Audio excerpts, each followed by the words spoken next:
Hi, welcome to Prep Bytes, and in this video, we're going to be going in and taking a look at the roadmap for data structures and algorithms. If you're watching this video, then either you want to go in and get started with DSA, or you have somewhat of an idea but want to see whether you check all the boxes to everything that is to that of DSA. Doesn't matter whether you are a working professional, whether you are in your last year of graduation or in your first year of graduation. This video will help you to go in and embark on your journey so that you can go in and master DSA. DSA is something which is applied in almost every single discipline of software engineering. DSA is kind of the building block of the software development process and is something which is not even limited to a certain programming language. Be it C++, Java, Python, you can implement data structures in almost every single one of them. Now, the question comes, why should we go in and learn DSA? If I were to address the top IT companies who hire software developers, you can see the annual compensation which is provided to freshers in this graph over here. If you take a look at the technical round problem distribution of some of these companies, for example, let's say Microsoft, apart from system design, every other topic is from that of data structures and algorithms, be it arrays, graphs, dynamic programming, or recursion. The same pattern is seen across multiple other companies, be it Google, where apart from design pattern, all the other topics that are asked are based around DSA. They majorly focus on concepts like linked list, graph trees, and arrays specifically. In terms of Amazon, here again you see a similar pattern where majority of the focus goes on to DSA, the major focus being that on trees. So this is kind of the reason why people tend to go in and try to master DSA, because it's not only there for their placement purposes, but also it helps out in your software development as well, because it is the set of concepts which are going to be used in a day-to-day basis. So in order to go in and get started with that of DSA, the very first thing that you will have to go in and master is going to be your set of fundamentals. So pick up a programming language, learn the basic constructs, statements, syntaxes, and practice accordingly. Once you have control over the basics, go in and learn object-oriented programming, because they will help you to go in and address all the advanced data structures you're going to be learning later on. After this is done, you will have to go in and master the time and space complexities. How, if given an algorithm, you should be able to go in and figure out what is this time complexity and space complexity. So if you don't know what time complexity is, understand it in this way. If you want your code to be efficient, you want it to run with the least amount of time and take in the least amount of memory. Now, to measure this time and memory, we cannot just go in and use standards like milliseconds or nanoseconds or seconds in general, but rather we use something called as an asymptotic function, which basically goes in and tells you what is the growth rate of the amount of instructions. Because the idea is, if the amount of instructions increase, the amount of time will also increase, right? So we have several notations for this, but the major one that you want to focus on will be the big O notation, which is used to go in and represent the worst case time complexity. So once you master your fundamentals, you can go in and move on to the very first data structure that you're going to be learning, which is arrays. The concept of arrays is really simple. Arrays is what you use if you want to go in and store a lot of information, a lot of data in a sequential manner. This contiguous property of an array is what sets it apart. All the information will be stored one after another, and you'll be able to go in and access the values in this array using something called as an index. The golden rule of thumb being the nth value will be present at index n minus 1. Now, once you go in and you learn the basics of array, you can try out several problems like the Pascal's triangle, the cadence algorithm, which is the algorithm that you're going to be using in a lot if you want to go in and find the maximum sum subarray. Okay. Some really well-known problems would be the stock buy and sell problem. Merging two sorted arrays is a question which will also come into effect if you want to go in and implement merge sort. Okay. Longest common subsequence and palindromic sequence, the majority element, and the two-sum problems. These are a few problems which can go in and help you to work your way around with that of arrays. Once you finish up arrays, The next milestone that you'll have to go in and address will be that of strings. Any word, sentence, or paragraph is going to be stored using a string. String is a data type that you'll be able to go in and use in almost every other programming language. The idea being you take a lot of characters, you put them together, you get a string.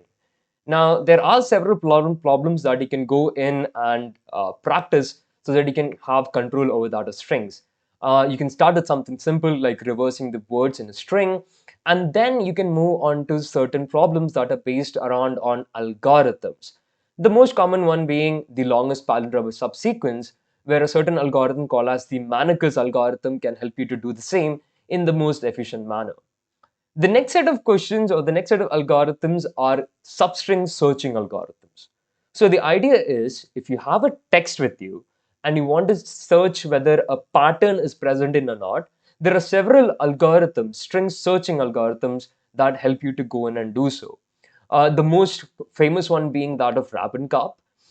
Then you have KMP or Knuth-Morris-Pratt algorithm, and then the Z algorithm. These three algorithms serve the same purpose. They allow you to go in and perform substring searching. The next problem that you could go in and give a go would be checking whether two words are anagrams of each other and the minimum number of deletions to make a word into a palindrome. Once this is done, you can then go in and move on to something called as recursion. Recursion in general, if I want to go in and define it in a single sentence, is a function calling itself. But that alone is not just recursion, because what you want to go in and learn is how to recursively solve a problem. Because as you learn all these additional data structures later on, recursion is something which you will be using quite often, be it traversals or even for solving in generic problems. Recursively solving a problem basically involves taking a problem and then reducing its complexity again and again and again until you reach the simplest answer, or you could say the terminating condition. So once this terminating condition is reached, you can then backtrack all the way to go in and receive the solution. That is what we call recursively solving a problem. There are several problems that you can go in and practice up for this, starting with the subset sum problem or the combination sum problem, checking whether the number is palindromic, the sum triangle from an array. These are like some pretty common questions that can help you to go in and allow you to master how to recursively solve a problem. You don't want to learn what is recursion, you want to learn how to recursively solve a problem. The next, and I'll say the core of problem solving, and that is that of mathematics. Mathematics is something that you cannot run away from. Mathematics can help you to go in and solve problems which would rather take high time complexities in a matter of few instructions. There are several problems that you can practice over here which include basic mathematical concepts. For example, trailing zeros, where the idea again being if you want to go in and count the number of trailing zeros that are occurring in a number, you just want to go in and count the number of factors of 5 that occurs in the number. Give it a thorough read. It is a pretty good problem to start off. Some other really good problems that you can go in and try would be the bulb switcher problem that is also available on LeetCode. Find the missing number, the greatest common divisor, GCD. For finding the greatest common divisor, usually people will go in and run in a loop for doing this, but you can make this process way more efficient by using a particular algorithm called as the Euclidean algorithm. Then you can go in and try researching on this particular concept of finding whether a number is a Fibonacci number or not, which is called the Fibonacci member, right? So there is a certain research that you can do on it. You will go in and find a particular expression which helps you to whether go in and check whether the number is a Fibonacci sequence, is part of the Fibonacci sequence or not. After that, you'll be going in and moving on to something called as searching algorithms. These algorithms are generally meant for going in and searching whether a value is present within an array or not, or within any data structure or not.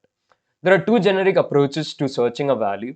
First, you have linear search, and then you have interval search. One of the examples of interval search being that of binary search, where the algorithm specifically does not go in a linear way, but rather go in and take the approach in a much more systematic manner, like divide and conquer as in such. Next up, we have our sorting algorithms. Now, there are a plethora of sorting algorithms that are out there. But if you want to go in and categorize them, one of the categorizations that I use is on basis of the algorithms itself. So algorithms like bubble sort, insertion sort, and selection sort, these set of algorithms are what we call as in-place sorting algorithms. The reason being, like, you don't need any extra memory, and all the sorting is done by going in and swapping the positions of these values that are present within your array. So these are called as in-place sorting algorithms. The overall time complexity of these algorithms, or worst case time complexity of these algorithms, is big O of n square. And the space complexity is constant, which is big O of 1, because no extra memory is required. The next categorization is done with that of merge sort and quick sort, because these two algorithms work on this principle which is called as divide and conquer. We're going to be addressing this later on as well. But these particular algorithms are fairly good because, as compared to the in-place sorting algorithms, merge sort and quick sort can be utilized to go in and sort the set of numbers or the data that you have in a much more efficient manner. Worst case time complexity of merge sort being that of n log n, and average time complexity of quick sort being that of n log n as well. Then we have some other algorithms like heap sort, which basically utilizes a heap in order to go in and perform the sorting operation. The good thing about heap sort, again, being the worst case time complexity for sorting using heap sort is that of big O of n log n. And then you have some miscellaneous sorting algorithms like radix sort and bucket sort, where the time complexity is actually dependent on an external factor. For example, if I'm talking in terms of radix sort, the amount of digits that you have is going to be the main case on the overall time complexity. If the number of digits in all the elements that you're trying to sort is really high, radix sort will not be a feasible option at that point. So there are several of sorting algorithms that are out there. But the thing to go in and understand here is which algorithm will go in and suit the best needs that you have.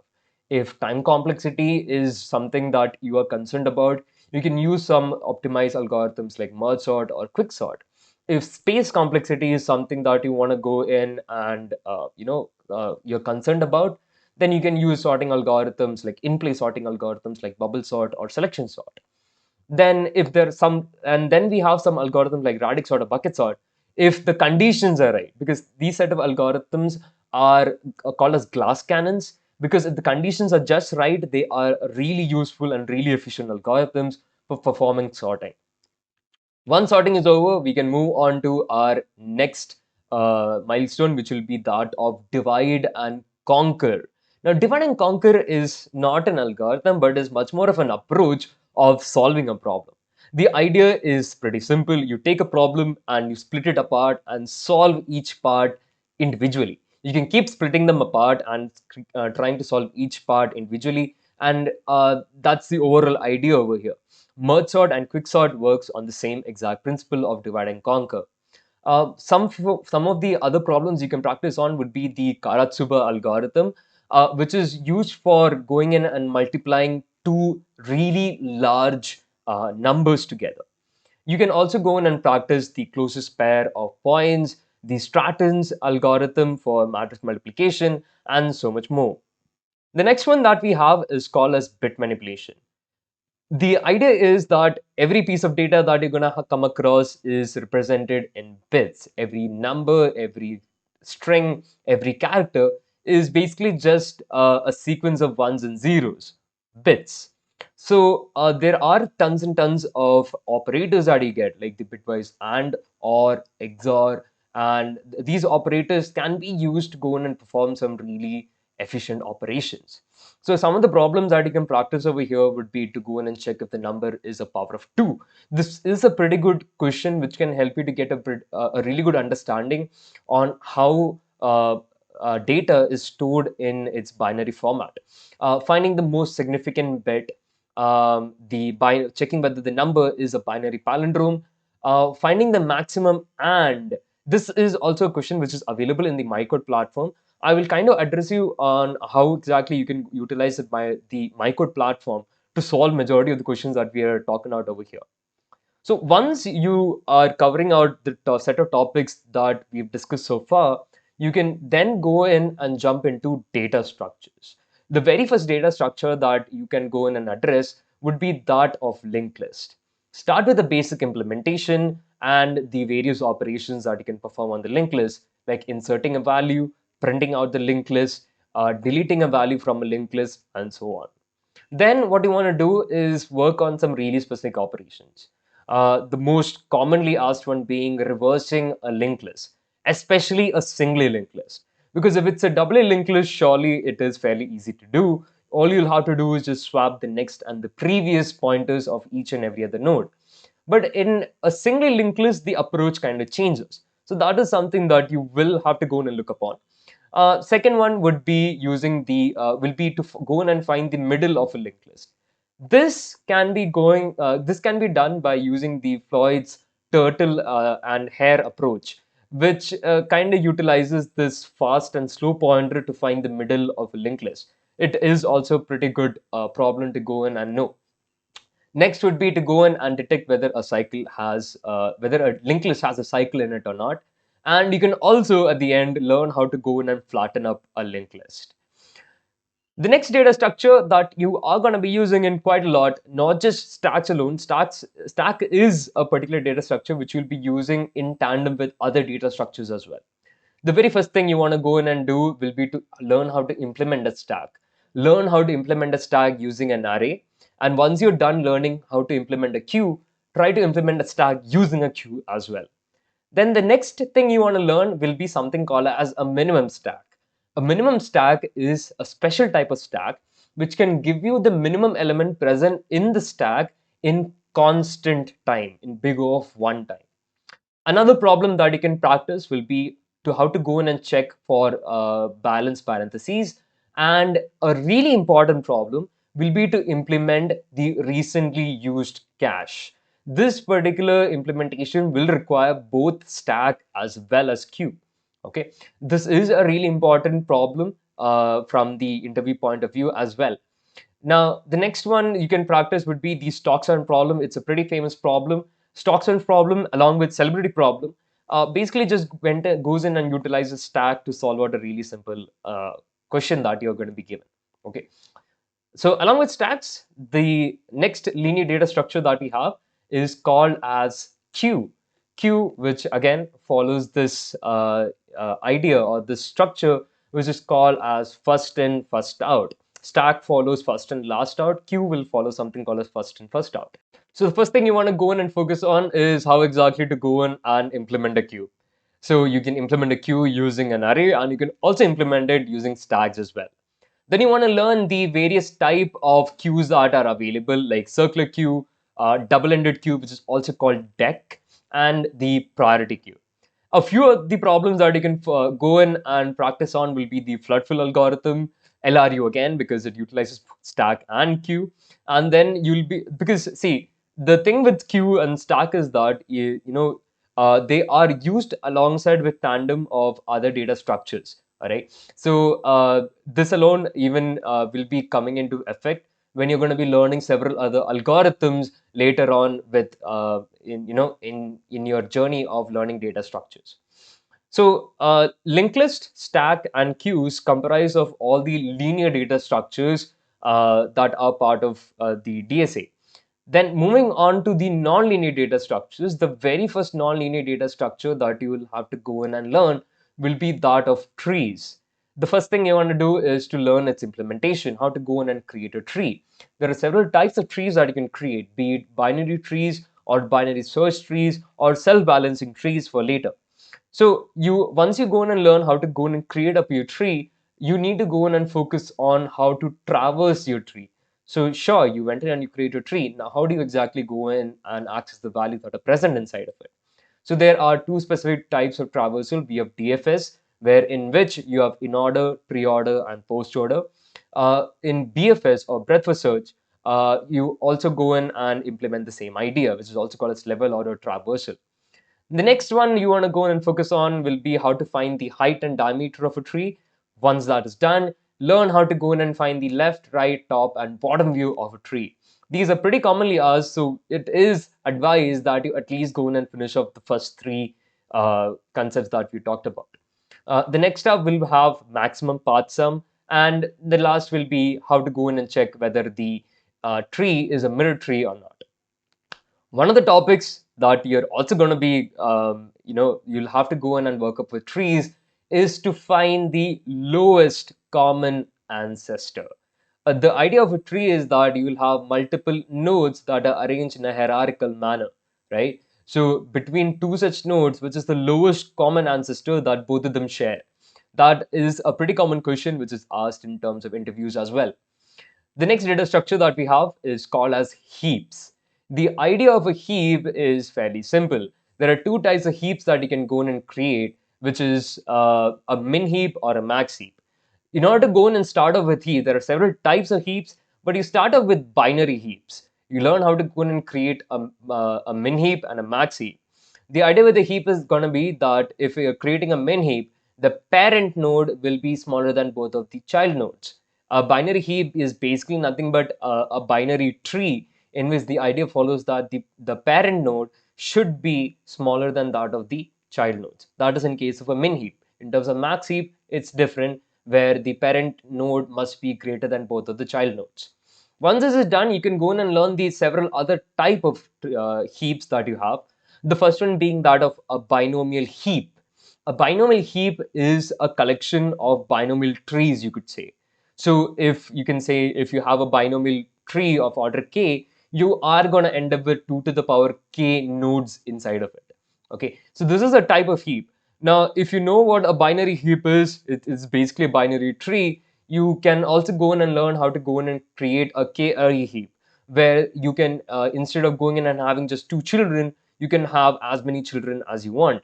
So if the value of k is, let's say, 4, each parent node can have 4 separate children. And depending on that, you'll have to go in and modify up your logic. Another implementation of heap is going to be that of the tournament tree.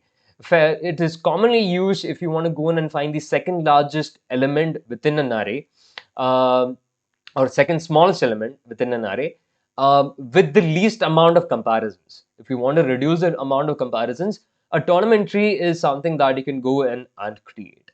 A few of the problems that you can also practice on with heaps is how to convert a binary search tree into a min heap. The next nonlinear data structure that we have is called as graphs. Okay, graphs allow you to go in and store information in a network-like model. So the first thing you want to learn will be the implementation and the various traversal techniques. So again, much like trees, we have depth first search and breadth first search over here. So go in and learn how to do both of them. Then you want to learn how to go in and detect a cycle that is present within a graph. Learn how to go in and do so by using DFS, and then how to go in and do the same by using breadth first search. The next one that we have is called as topological sort. The idea of topological sort is to just arrange all of the vertices that you have in according to the the order. So if there is a directed edge that we have, let's say u comma v, then u should go in and come before v. That's the idea with that of topological sort. The next set of concepts you want to go in and emphasize on are algorithms, graph manipulation algorithms, right? So the two algorithms that you're going to be learning first and foremost will be Prim's and Kruskal's algorithms, which are used for going in and finding MSTs, or minimum spanning trees. Once this is done, you can go in and learn algorithms like the Dijkstra's algorithm and the Bell-Manford algorithm, which are used to go in and find the shortest path from a single source. The Dijkstra's algorithm kind of will go in and work across for all scenarios, but Bell-Manford algorithm is really particular. It is a single source shortest path algorithm, but only works if there are no negative weights present within your graph. Then again, we have our next algorithm, which is the Floyd-Warshall algorithm, which is the all-pair shortest path algorithm, which goes in and finds the shortest path from one node to every other node, right? So it's you'll find all the possible shortest paths that exist within your graph. Now, these are all in terms of the non-linear data structures. The next step will be these fair share of approaches and algorithms. Starting on with the first approach, which is called as the greedy algorithms. These algorithms kind of work on this way where you go in and you pick the best solution at the moment without going in and thinking about any consequences. All right. So there are tons and tons of problems with go in and uses this approach. The best examples being that of the 0-1 knapsack problem or the fractional knapsack problem. The idea is to just go in and pick the best immediate output. You do not consider whether the final solution is going to be optimal or not. You're just being greedy. Okay. A few more problems, few more really important problems are going to be the job sequencing problem, the minimum number of coins, which is also a really famous problem, and the activity selection problem. So once you go in and master these particular set of questions and problems, you can move on to something called as backtracking.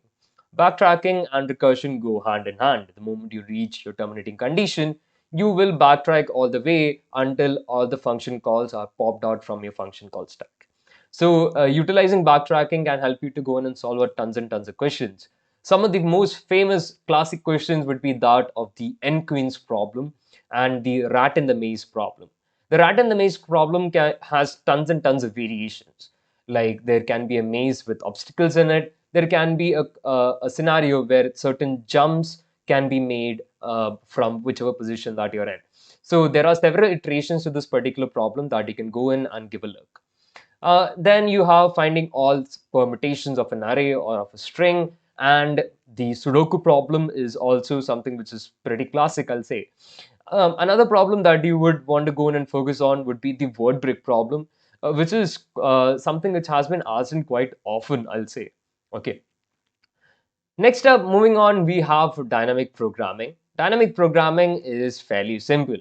All you're going to be doing is trying to optimize a recursive program which is really inefficient in terms of its time complexity.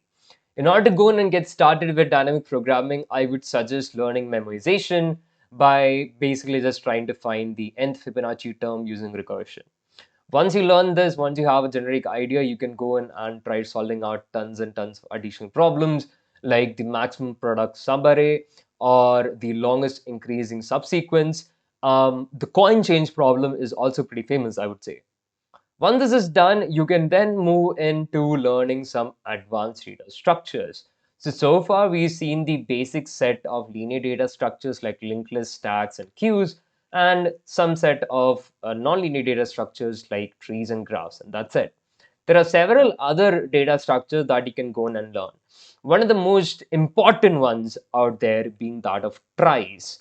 Okay, so tries basically is used for retrieval, like that's where the name comes. Tries is part of retrieves, right? So that's a data structure that you would want to go in and learn. Okay, then you can go in and move on to learning segment trees, Fenwick trees, and self-balancing trees like AVL trees, red-black trees, and so on, and then suffix trees as well.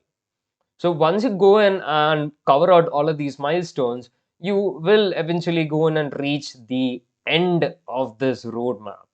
But the thing is, this end is actually superficial, because the thing with DSA is that it requires constant practice. You will, like every time you go in and you visit up a particular concept or topic, you will be going in and learning something new. There will be always something new to go in and explore. So this is going to be a never-ending cycle of continuously adapting yourself and being able to utilize these algorithms and data structures that you learn. So for more information, you can go in and visit www.prepbytes.com. If you want to go in and practice the majority of the DSA-based questions that we discussed about just now, you can go in and utilize the MyCode platform. You can visit mycode.prepbytes.com, where you can just go in and practice upon each and every other milestone that we had just gone in and discussed out over here. You'll be also able to go in and use the personalized mode, where you'll be able to go in and start up or embark on a journey to master DSA. That will be all for this particular video. If you did like the video, please do go in and like, share, and subscribe.